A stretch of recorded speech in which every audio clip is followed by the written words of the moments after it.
नमस्कार बच्चों, मैं Sunil Gupta GRV inter college Rath जनपद हमीरपुर से आप लोगों को कक्षा 10 की विज्ञान पढ़ाने के लिए उपस्थित हूँ। आप लोगों ने दैनिक जीवन में बहुत सारे पदार्थों का उपयोग किया होगा। कुछ खट्टे पदार्थ होते हैं जो भोजन के रूप में हम ग्रहण करते हैं, कुछ कड़वे पदार्थ होते हैं और इसके अतिरिक्त हम नहाने के दौरान जिस साबुन का इस्तेमाल करते हैं तो उस साबुन में भी अगर मुंह में चला जाए तो उसका स्वाद हमको कसेला प्रतीत होता है। तो बच्चों, इन सब पदार्थों में कुछ विशेष रासायनिक पदार्थ उपस्थित होते हैं। तो आज हम इन्हीं पदार्थों के विषय में अध्ययन करेंगे। अम्ल, क्षार व लवण के इस अध्याय में जो पढ़ेंगे तो उनमें इन टॉपिक को मैंने क्रमबद्ध तरीके से लिख दिया है। तो देखिए, सबसे पहले अम्ल क्षार की पहचान हमको करनी है। अम्ल, जिनके बारे में मैंने बताया था, जो खट्टे पदार्थ होते हैं वे सभी अम्ल हैं। जैसे दही हुआ, दही में पाया जाता है लैक्टिक अम्ल। संतरा, नींबू, इनमें पाया जाता है सिट्रिक अम्ल। तो ये सभी अम्ल के अंतर्गत आएंगे। और जैसे मैंने बताया था आपको, जो साबुन होता है उसमें क्षारीय प्रकृति पाई जाती है। तो क्षार का अध्ययन पहले सबसे करेंगे। सबसे पहले हम अम्ल और क्षार की पहचान करेंगे और इसके बाद फिर जब आगे बढ़ेंगे तो इस चैप्टर में अम्लों व क्षारों के रासायनिक गुणों का अध्ययन करेंगे। फिर इसके बाद अम्लों तथा क्षारों की प्रबलता और pH मान को पढ़ेंगे, यानी कि विभिन्न अम्लों में तुलना करेंगे तो कौन सा अम्ल अधिक प्रबल होगा, विभिन्न क्षारों में कौन सा क्षार अधिक प्रबल होगा। इस सब का अध्ययन हम अम्लों और क्षारों की आपेक्षिक प्रबलता अर्थात pH मान के अंतर्गत करेंगे। pH का मतलब होता है पावर ऑफ H+। ध्यान रखिए इसको, पावर ऑफ H+। इसके बाद आगे जब चैप्टर बढ़ेगा तो दैनिक जीवन में pH का महत्व, pH के द्वारा कौन कौन सी घटनाएं हैं जो हमारे दैनिक जीवन में प्रभाव डालती हैं, उन सब का अध्ययन करेंगे। इसके बाद आगे आएगा लवण परिवार और लवणों का वर्गीकरण। कौन कौन से लवण होते हैं, कितने प्रकार के होते हैं और कैसे हम उनकी पहचान करेंगे, क्या उनके उदाहरण होंगे, ये सब इसके अंतर्गत पढ़ेंगे। इसके बाद अंतिम प्रकरण आएगा इस अध्याय का, वो होगा प्रमुख लवणों का निर्माण, गुणधर्म एवं उपयोग। तो आपके पाठ्यक्रम में विज्ञान की पुस्तक में केवल 5 लवण हैं जिनको हमको पढ़ना है। उनके बारे में मैंने लिखा हुआ है। नमक, NaCl जिसको कहते हैं, फॉर्मूला इसका NaCl होता है। दूसरा है विरंजक चूर्ण जिसको ब्लीचिंग पाउडर भी कहते हैं और इसका फॉर्मूला होगा CaOCl2। इसको कहते हैं कैल्शियम क्लोरो हाइपोक्लोराइट। और इसको अगर हम डिवाइड करके लिखें तो ये बनेगा Ca+2OCl-Cl-।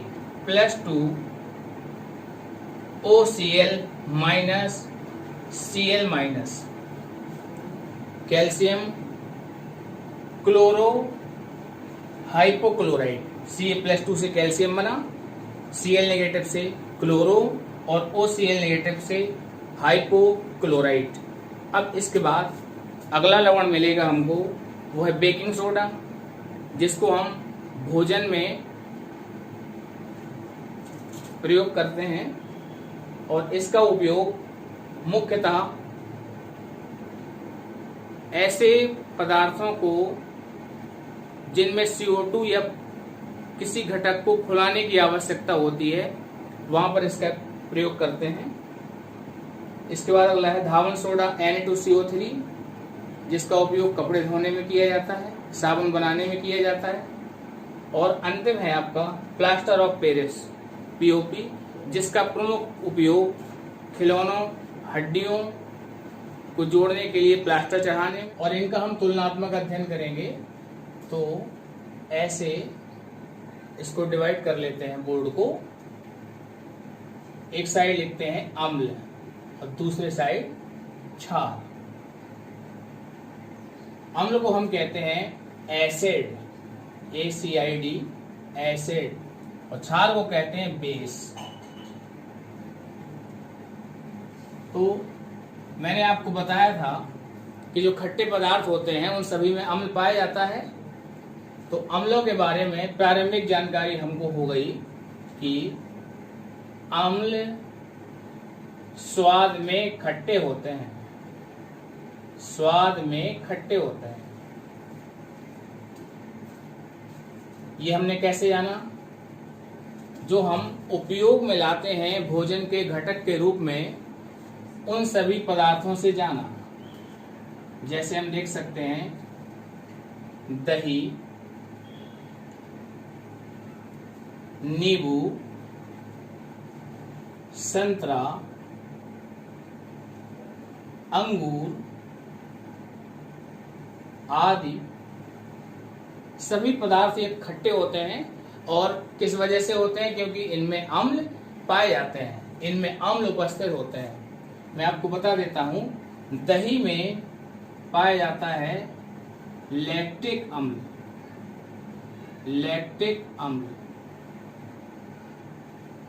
नींबू और संतरा इन दोनों में पाया जाता है सिट्रिक अम्ल, और अंगूर में पाया जाता है टार्ट्रिक अम्ल।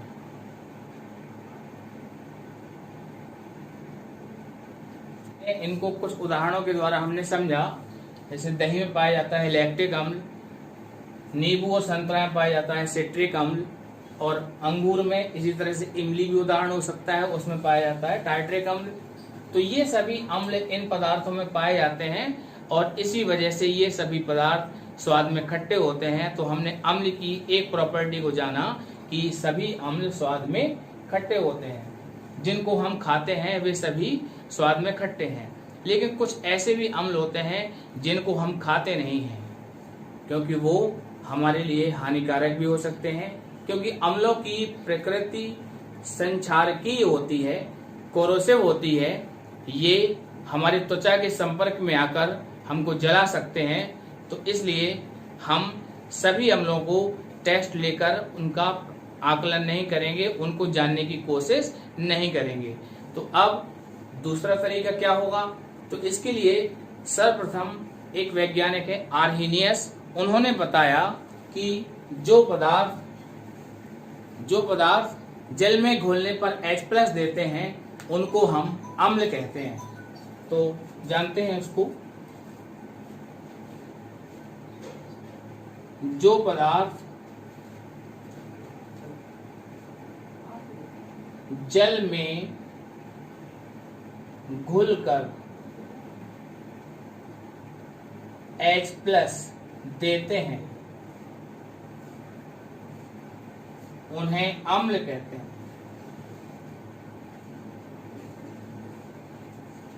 उन्हें अम्ल कहते हैं। तो देखिए बच्चों, ये परिभाषा हमको आर्हीनियस ने दी थी। आर्हीनियस के अनुसार ये परिभाषा आर्हीनियस के द्वारा दी गई है। और इसमें एक उदाहरण देख लेते हैं हम।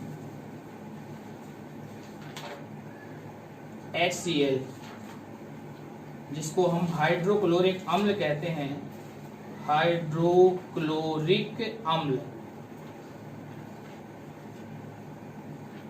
जब इसको हम जल में घोलेंगे तो ये टूट जाएगा और इसमें जो H है वह प्लस के रूप में बाहर निकलेगा, उसको हम H+ लिखेंगे, और बचा हुआ जो भाग है वह Cl होगा और उस पर माइनस का आवेश आएगा।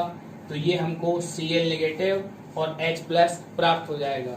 लेकिन बच्चों ध्यान रखना है हमको, जल में जो H+ रहता है, अम्लों से मिलने वाला H+, वह स्वतंत्र नहीं रहता, बल्कि जल के एक अणु के साथ मिलकर H3O+ बना लेता है, जिसको हम कहते हैं हाइड्रोनियम आयन। तो उसका समीकरण लिख लेते हैं यहाँ पर। H+ धन H2O इक्वल्स H3O+। ये कहलाएगा हाइड्रोनियम आयन।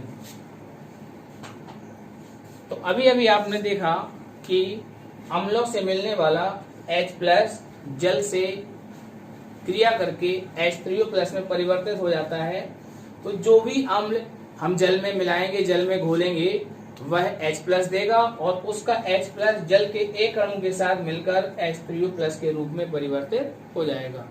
तो ये H+ जल में H3O+ के रूप में उपस्थित रहता है। बच्चों आपको ध्यान रखना है इस बात को। अब देखिए हम पढ़ते हैं क्षार। मैंने आपको बताया था साबुन का उदाहरण। साबुन यदि हमारे मुंह में चला जाता है तो उसका स्वाद कसैला या कड़वा लगता है हमको। तो सबसे पहले तो हमको यही ध्यान रखना है कि जो क्षार हैं वो स्वाद में कड़वे, क्षार स्वाद में कड़वे या कसैले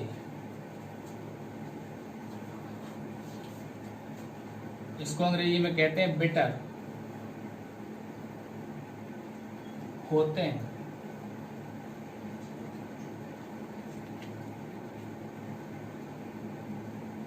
इसका एग्जाम्पल जान लेते हैं। साबुन के मुंह में चले जाने पर प्राप्त स्वाद। ठीक है बच्चों, इसको आप ध्यान में रखिए। हम साबुन को खाना तो नहीं चाहते, लेकिन कभी कभी गलती से जब वो हमारे मुंह में चला जाता है तो उसका जो स्वाद लगता है वह कड़वा या कसैला स्वाद होता है। अब देखिए जैसे कड़वा स्वाद है तो हाँ, तो बच्चों हम साबुन को कभी भी खाना नहीं चाहते, लेकिन यदि गलती से वो चला जाए तो उसका स्वाद हम महसूस कर पाते हैं कि बहुत खराब टेस्ट लगता है, कसैले स्वाद का लगता है, कड़वा लगता है। तो हम सभी क्षारों को तो इस तरह से नहीं पहचानेंगे ना। तो इसके लिए आर्हेनियस ने क्षारों के लिए भी एक परिभाषा दी और उसको हम यहाँ पर लिखते हैं। उन्होंने बताया आर्हेनियस के अनुसार, आर्हेनियस के अनुसार जो पदार्थ जल में घुलकर OH नेगेटिव, OH नेगेटिव को कहा जाता है हाइड्रोक्सिल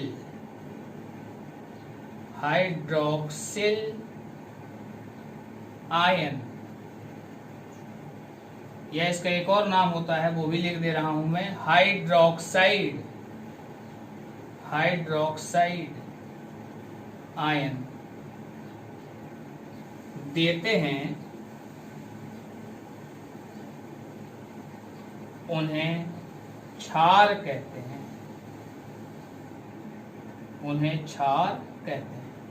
एक उदाहरण देखते हैं हम। NaOH, इसको सोडियम हाइड्रोक्साइड कहा जाता है, सोडियम हाइड्रोक्साइड।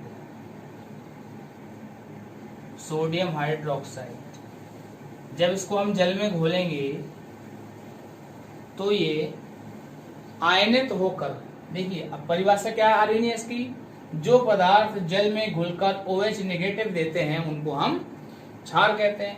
तो देखिए इसके फॉर्मूले में NaOH में यानी सोडियम हाइड्रोक्साइड में आप देख पा रहे हैं कि OH उपस्थित है और वो संख्या में 1 है, इसलिए यह 1 OH नेगेटिव देगा। और देखिए हमने इसको बाद में लिखा हुआ है OH नेगेटिव को, क्योंकि NaOH में OH बाद में है, तो पहले क्या बचा उसको हम लिख लेते हैं, वो होगा Na। अब देखिए आवेश को बैलेंस करने के लिए OH पर नेगेटिव रहता है तो Na पर आ जाएगा प्लस। तो इस प्रकार से ही आवेश का संतुलन हो गया। एक NaOH ने एक OH नेगेटिव दिया और साथ में एक Na+ दिया। तो इस प्रकार आप देख पा रहे हैं कि जो आर्हेनियस की परिभाषा है उसके अनुसार क्षार वे पदार्थ हैं जो जल में घुलकर OH नेगेटिव देते हैं। हमने एक उदाहरण भी देखा है इसका, तो यहाँ पर OH नेगेटिव हो जाएगा हाइड्रोक्साइड आयन, और Na+ को हम कहेंगे सोडियम आयन। Sodium ion. तो ध्यान दीजिए बच्चों, अभी हमने अम्ल और क्षार की प्रारंभिक परिभाषाओं के बारे में जाना। पहले से जो हम जानते थे कि अम्ल स्वाद में खट्टे होते हैं, इनका टेस्ट खट्टा होता है, इसको हम अंग्रेजी में सौर कहते हैं, SOUR। ठीक है बच्चों, आपने जाना कि अम्ल क्या होते हैं, जो स्वाद में खट्टे होते हैं, आपको पहले से जानकारी थी इसकी।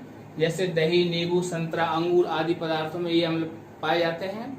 और क्षार की प्रारंभिक जानकारी, जो स्वाद में कड़वे होते हैं, जिसका साबुन के जैसा स्वाद होता है, छूने पर साबुन के जैसे चिकने महसूस होते हैं, वे सभी पदार्थ क्षार हैं। और दूसरी परिभाषा आपने आर्हेनियस के अनुसार पढ़ी, जिसमें अम्ल वे पदार्थ होते हैं जो जल में घोले जाने पर H+ देते हैं। और H+ को हम किस नाम से जानते हैं? हाइड्रोजन आयन या प्रोटॉन। मैं यहां पर लिख देता हूं, हाइड्रोजन आयन या प्रोटॉन। तो इतना आप और समझ सकते हैं। अभी आपने अम्लों और क्षारों को जाना, इनके उदाहरणों को देखा। अब हम इनको पहचान करने के तरीकों के बारे में बात करते हैं। तो अम्ल तथा क्षार की पहचान, और इसके लिए जिन पदार्थों का हम उपयोग करते हैं उनको हम कहते हैं सूचक, इंडिकेटर। क्योंकि हमने आपको बताया था कि हम अम्ल भले ही स्वाद में खट्टे होते हैं, क्षार कसैले होते हैं, लेकिन हम अपने स्वास्थ्य के दृष्टिकोण से इनको स्वाद लेकर या छूकर इनकी पहचान नहीं करेंगे, बल्कि रासायनिक परीक्षणों के द्वारा हम इनको पहचानेंगे कि ये पदार्थ अम्ल है अथवा क्षार है। तो इससे संबंधित एक पदार्थ को हमको जानना होगा, सूचक। सूचक वो पदार्थ होते हैं जिन्हें हम अम्ल या क्षार में मिलाते हैं तो वे अपने रंग में परिवर्तन करके अथवा अपनी गंध में परिवर्तन करके उस पदार्थ की पुष्टि कर देते हैं। तो सूचक जानते हैं, नोट करेंगे बच्चों। जो पदार्थ अपने रंग, ऑब्लिक करके लिख दिया, गंध में परिवर्तन करके अम्ल या क्षार की जानकारी देते हैं, उन्हें सूचक, या इसका एक और नाम होता है अम्ल क्षार सूचक कहते हैं। तो इनको हम 3 कैटेगरी में पढ़ेंगे। तो सबसे पहला पढ़ते हैं हम प्राकृतिक सूचक। तो प्राकृतिक सूचक क्या होंगे? जो हमको प्रकृति से प्राप्त होंगे। तो इसमें पहला उदाहरण आप लोगों के घरों में है और सब लोग जानते भी हैं, हल्दी। हल्दी एक प्राकृतिक सूचक होता है। नंबर 1, हल्दी प्राकृतिक सूचक है जो कि अम्ल में पीले रंग का रहेगा और क्षार में यानी क्षारीय माध्यम में लाल या कत्थई, इसको हम भूरा लाल रंग भी कह सकते हैं, में परिवर्तित हो जाएगा। आप लोगों ने देखा होगा, अगर आपके कपड़ों में हल्दी का कोई या पीले रंग का कोई निशान लग गया है और जब हम साबुन से उसको धोएंगे यानी क्षार उसमें मिलाएंगे तो उस परिस्थिति में वो लाल रंग का हो जाएगा। और यदि उस लाल रंग के धब्बे के ऊपर हम कोई अम्ल मिला देते हैं, मान लीजिए नींबू ही निचोड़ देते हैं, तो फिर से वो पीले रंग का हो जाता है। इस प्रकार से हल्दी एक प्राकृतिक सूचक है। और एक दूसरा उदाहरण देखते हैं हम, लिटमस। लिटमस ये भी एक प्राकृतिक सूचक है जो कि अम्ल और क्षार में अलग अलग रंग देता है। तो देखते हैं, लिटमस का अम्ल में लाल रंग होता है और क्षार में नीला रंग होता है। इसका जो टेस्ट है लिटमस का, ये बेहद महत्वपूर्ण है, क्योंकि हम किसी की पहचान करने के लिए इस लिटमस के पत्रों का प्रयोग करेंगे, जिसको हम कहेंगे लिटमस पेपर। तो अम्ल की पहचान करने के लिए क्या करेंगे, यहां मैं अलग से लिख देता हूं, अम्ल नीले लिटमस को लाल कर देता है। जैसे कि आप देख रहे हैं, लिटमस का अम्ल में रंग कैसा रहेगा, लाल। तो इसकी पहचान करने के लिए क्या करेंगे, हम अम्ल में नीले लिटमस पेपर को डुबोएंगे, और यदि वो लाल रंग का हो जाए तो हम मान लेंगे कि वो पदार्थ जिसमें हमने डुबोया है वह अम्ल है। इसी तरह से क्षार की पहचान करने के लिए क्या करेंगे, अभी लिखा, क्षार में लिटमस का रंग होता है नीला, तो उसमें हम लाल रंग का लिटमस पेपर डुबोएंगे। तो क्षार लाल लिटमस को नीला कर देता है।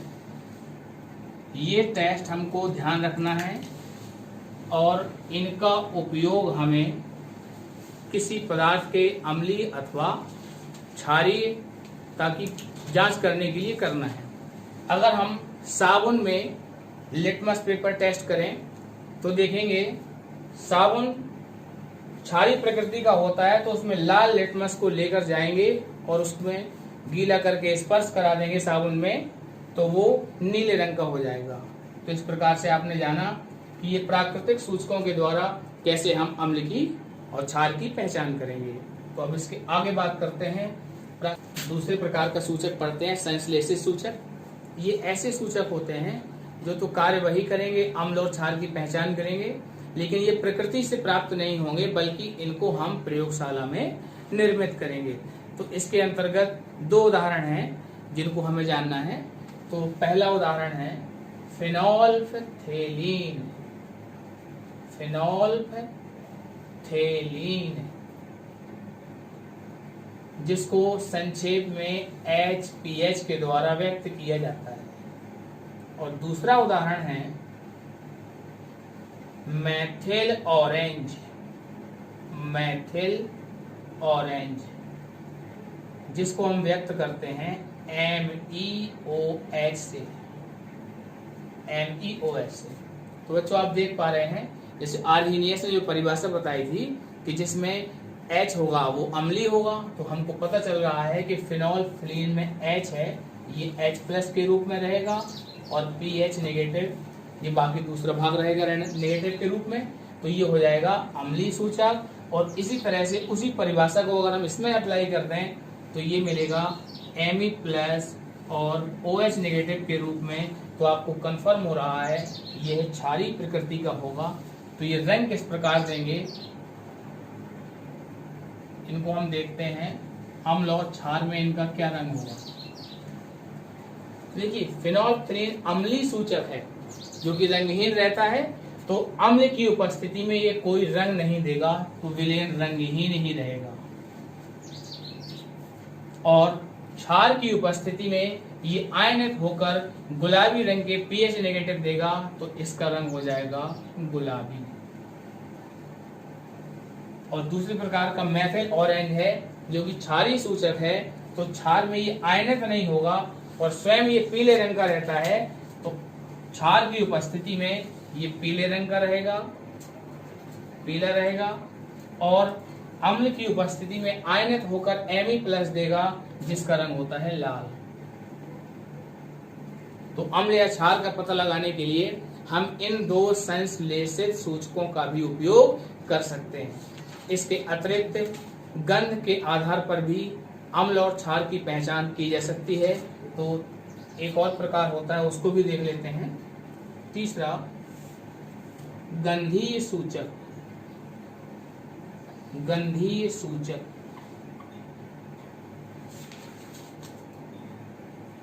और इसमें हम प्रयोग करते हैं लौंग का तेल। लौंग का तेल और भी एक उदाहरण है वेनिला एक्सट्रैक्ट का, उसका भी इस्तेमाल कर सकते हैं। लेकिन लौंग का तेल सब लोग जानते हैं, सबके घरों में लौंग का सेवन किसी न किसी रूप में होता ही रहता है, तो उससे हम सब लोग परिचित हैं, उसको देख लेते हैं। तो लौंग का जो तेल है ये अम्लीय माध्यम में यानी अम्ल की उपस्थिति में इसकी गंध तीक्ष्ण हो जाती है, तीक्ष्ण हो जाती है।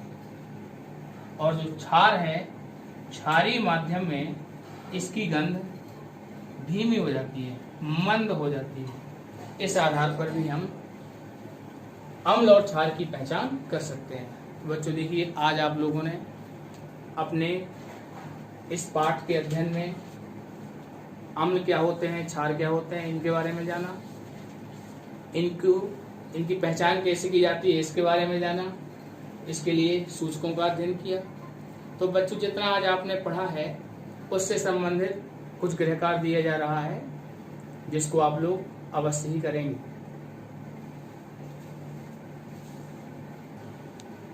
हाँ तो बच्चों देखिए, गृह कार्य में आप लोगों को दो प्रश्नों को यहाँ पर बोर्ड में लिखा हुआ है। तो पहले प्रश्न में आप देख पा रहे होंगे 3 परखनीलियां बनी हैं, जिसमें पहले वाली ए में एक अम्लीय विलयन HCl भरा है, दूसरे में जल भरा हुआ है और तीसरे में NaOH भरा हुआ है। और हमें इनका पता लगाने के लिए केवल एक ही रंग का लिटमस पेपर हमारे पास है और वो है लाल रंग का। बच्चों ये आपको अपने गृह कार्य में इस क्वेश्चन को पूर्ण करना है। और दूसरा प्रश्न ये लिखा हुआ है कि किसी क्षारीय विलयन की पहचान करने के लिए हम किस संश्लेषित सूचक का प्रयोग करेंगे। तो आपने पढ़े हैं 2 होते हैं संश्लेषित सूचक जिनका हम उपयोग करते हैं अम्ल या क्षार की पहचान करने के लिए। तो उनमें से किसी एक का इस्तेमाल होगा या दोनों का होगा, ये स्वाध्याय करके आप पता लगाएंगे और इस प्रश्न का जवाब देंगे। तो बच्चों आज आपने विज्ञान में अम्ल क्षार सूचकों से संबंधित जानकारी प्राप्त की, कैसे उनकी पहचान करते हैं उसके बारे में जाना। तो आज के लेक्चर में